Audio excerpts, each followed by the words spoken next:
की क्लास में जैसे बहुत सारे विद्यार्थी होते हैं,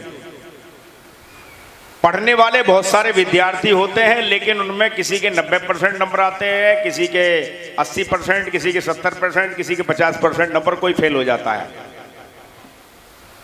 पढ़ाने वाला एक जैसा पढ़ाता है। व्यास जी लगातार सत्संग के साथ साथ आध्यात्मिक कथा भी चल सुना रहे हैं और सत्संग भी सुना रहे हैं साथ साथ, लेकिन सुना सबने, लेकिन गुना सिर्फ 31 लोगों ने। जिनको ज्ञान हुआ उन्होंने समझा और समझ करके वो आकर के पूजनीय महात्मा जी के द्वारा उन्होंने ज्ञान को प्राप्त किया। तो हमारे साधुओं ने, संतों ने, ज्ञानियों ने हमें समझाया और समझाने की पूरी वो कोशिश करते हैं कि हमारे दिमाग में बात उतर जाए। उतर जाएगी तो गारंटी से साक्षात्कार होगा, गारंटी से दर्शन होगा। लेकिन ये इतना आसान भी नहीं है। ये तत्व ज्ञान ये इतना आसान भी नहीं है। नाचना आसान है, कूदना आसान, अभी नचाएंगे वैसे। नाचना आसान है, कूदना आसान है, लेकिन कैसा नाचना होना चाहिए हमारे जीवन में। जैसे मीराबाई नाची, तो मीराबाई गलियों में नहीं नाची थी। कहते गलियों में नहीं। मीराबाई किस लिए नाची थी? मीराबाई ज्ञान के प्रचार के लिए नाची। बहुत से लोगों ने भजन में कि मीराबाई गली गली हरि गुण गाने लगी। मीराबाई वृंदावन की गलियों में गुण गाने लगी और उसको वृंदावन का रास्ता मिल गया था। और वृंदावन का रास्ता कौन सा है?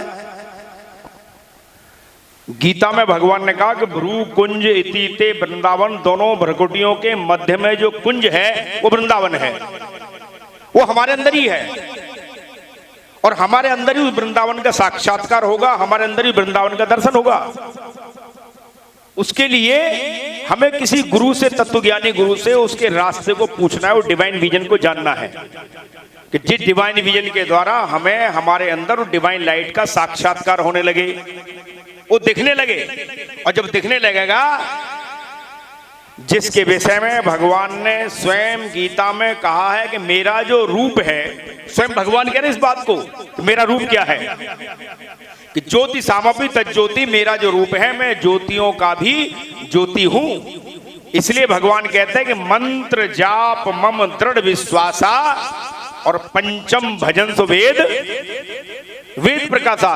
भगवान कहते हैं कि मंत्र जो मन का नियंत्रण करने वाला मंत्र है, उसका जाप दृढ़ता के साथ करे, जो आज हमने जाना है। तो भगवान राम कहते हैं कि मंत्र जाप मम दृढ़ विश्वासा, जो मंत्र है जो मन को नियंत्रित करता है, वो मंत्र हमारे हृदय के अंदर ही है। दृढ़ विश्वासा पंचम भजन तो वेद प्रकाशा, पांचवा जो भजन है, जो वेदों का प्रकाश है, वो प्रकाश भी हमारे हृदय के अंदर ही है। अब वेद का प्रकाश क्या है? तो बहुत से लोग सोचते हैं कि वेद तो हमारे घर में भी है, रामायण हमारे घर में भी है और हमारे घर में प्रकाश हो जाएगा। तो ऐसा नहीं होता। मिस्री चिल्लाने से कभी मुंह मीठा नहीं हो सकता है। सारी जिंदगी मिस्री का मंत्र पढ़ो, आजीवन आप मिस्री का मंत्र पढ़ो। मिस्री के मंत्र पढ़ने से कभी भी हमारा मुंह मीठा नहीं होगा। मिस्री खाओगे तो मुंह मीठा हो जाएगा। अब गाता है आदमी, जो ध्यावे, क्या कहते हैं? जो ध्यावे, बोलो जोर से, जो ध्यावे फल पावे, जो ध्यावे फल पावे कहते रहो। अब मुंह से हम सिर्फ कह रहे हैं कि जो ध्यावे फल पावे, लेकिन ध्यान तो नहीं कर रहे ना। मुंह से सिर्फ हम ये कह रहे हैं कि जो ध्यावे फल पावे, लेकिन हम ध्यान नहीं कर रहे हैं। इसी वजह से परमात्मा का, भगवान का साक्षात्कार नहीं होता है। और ध्यान करने के लिए हमको ध्येय को देखना पड़ेगा। ध्येय क्या है? ये ध्येय क्या है? वो ध्येय को हमें अपने जीवन में समझना पड़ेगा। जैसे व्यास जी को आपने नहीं देखा था पहले कभी, तो आप उनका ध्यान नहीं कर सकते थे। व्यास जी को आपने नहीं देखा, आज से 7 दिन पहले आपने उनको देखा। अब भविष्य में कभी भी व्यास जी अगर खुर्जा में आए तो आप जो है उनको तुरंत पहचान लोगे। लेकिन आज से पहले व्यास जी यहाँ आने के बाद जान पहचान नहीं होती तो आप उनको नहीं पहचान सकते थे। इसी प्रकार से ध्यान करने से पहले हमें जो है व्यास जी के रूप का ज्ञान होना था। अब व्यास जी के रूप का भी ज्ञान हो गया, व्यास जी के नाम का भी ज्ञान हो गया। रूप भी आप देख रहे हैं और नाम भी आप देख रहे हैं। नाम और रूप दोनों एक साथ रहते हैं। जैसे आपका नाम आपके साथ रहता है, कोई भी नाम को छोड़ नहीं सकता, क्योंकि नाम हमारे रूप के साथ, हमारे शरीर के साथ रहता है। इसलिए कि नाम रूप गत अकथ कहानी और समझत सुलभ न पड़त बखानी। नाम रूप एक साथ रहता है, वैसे ही भगवान का नाम भगवान के साथ रहता है। लेकिन है कौन सा नाम? नाम तो बहुत हम जपते हैं भगवान के। राम राम भी हम कहते हैं, कृष्ण कृष्ण भी कहते हैं, राधे राधे भी कहते हैं, लेकिन भगवान ने कहा मेरा जो नाम है वो गुप्त है। स्वयं भगवान के देदम तू ते गोयतम, गोपनीय है वो नाम, वो ज्ञान गोपनीय है। उसको जान, उस गोपनीय ज्ञान को कि कोटि नाम संसार में ताते मुक्त न होए, और आदि नाम जो गुप्त जब बूझे बिरला कोई। कि जो आदि नाम है, जो सनातन नाम है, उस नाम को कोई कोई जानता है, और वो नाम जो है हमारे हृदय में है, हमारे प्राणों को चलाने वाला है।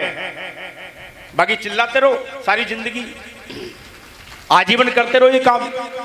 इसलिए उस गोपनीय नाम को जानना है। भगवान की पूजा करो, लेकिन भगवान की बात मत मानो। जन्माष्टमी हर वर्ष मनाते हैं हम। भगवान ने क्या कहा इसके ऊपर हम कभी विचार नहीं करते। हर साल जन्माष्टमी मनाते हैं, पूरे दिन व्रत रखते हैं, बढ़िया पकवान बनाते हैं, बढ़िया मीठा बनाते हैं, खाते हैं पीते हैं। हमारा दिमाग में कई दिन पहले से मेनू आ जाएगा, क्या क्या बनाना है, क्या क्या बनाना है। दूध मंगाएंगे, मावा मंगाएंगे, बहुत सारी चीजों करेंगे, बना करके रखेंगे। फिर जो है रात्रि के 12 बजे करते हैं, क्या करते हैं? रात्रि के 12 बजे चंद्रमा को हम अर्घ दे करके भोजन करते हैं।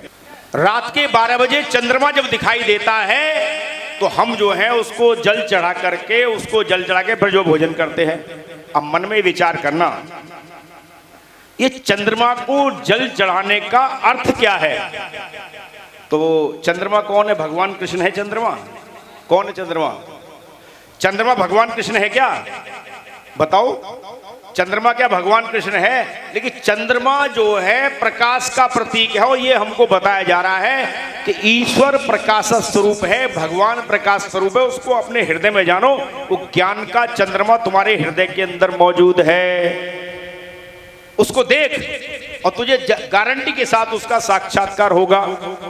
इसी बात को भगवान शंकर माता पार्वती को समझाते हुए कहते हैं कि हे पार्वती, मैं उस परमात्मा के रूप को जानता हूं और मैं तुझे बता सकता हूं। वेदाहमेतम पुरुषम महांतम आदित्य वर्णम तमसा परस्तात् तमेव विदित्वा इति मृत्युमेति नान्यः पंथ विदितेन। कि हे पार्वती, उस महान से महान तत्व को मैं जानता हूं, और उसका रूप कैसा है?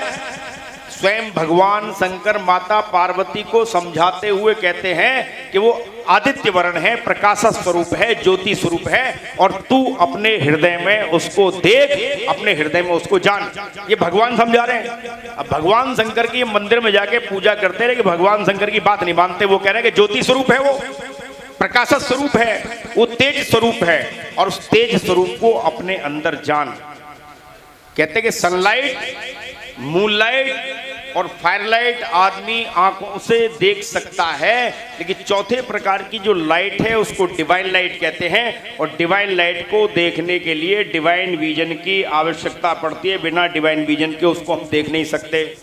और वो डिवाइन विजन की जो जानकारी है वो सदगुरु महाराज हमें कराते हैं, उसका ज्ञान गुरु देता है। और जब ये डिवाइन विजन खुलता है तो हमें हमारे अंदर वो डिवाइन लाइट का साक्षात्कार होने लग जाता है, और हमारा जीवन जो है सफल हो जाता है, और तभी हमारे जीवन में भक्ति की शुरुआत होती है।